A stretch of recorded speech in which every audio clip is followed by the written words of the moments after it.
بسم اللہ الرحمن الرحیم اللہم صلی علی محمد وعلی آل محمد وبارک وسلم عن انس رضی اللہ عنہ ان یہودیا رز رأس جاریۃ بین حجرین رواہ البخاری۔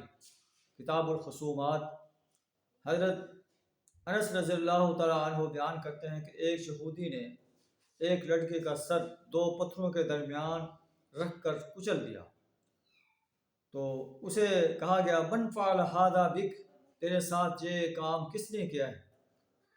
افلان کیا فلانے کیا ہے، فلانے کیا ہے؟ حتیٰ سمی الیہودی، یہاں تک کہ اس یہودی کا نام لیا گیا کہ کیا اس یہودی نے آپ کے سر کو کچلا ہے؟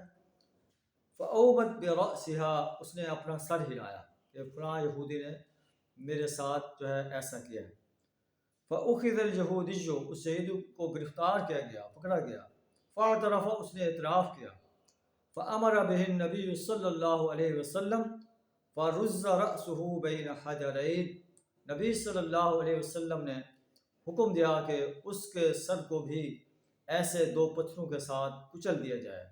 معلوم ہے کہ جو بندہ کسی کو کسی قسم کی تکلیف پہنچاتا ہے تو اس کو اسی انداز سے اس سے بدلہ لیا جائے گا۔ اللہ سے دعا کہ ہمیں پیارے نبی صلی اللہ علیہ وسلم کے اس اسوہ کو اور زندگی کے ہر شعبے میں آپ صلی اللہ علیہ وسلم کے اسوہ پر عمل کرنے کی توفیق عطا فرمائے۔ وآخر دعوانا الحمد للہ رب العالمین۔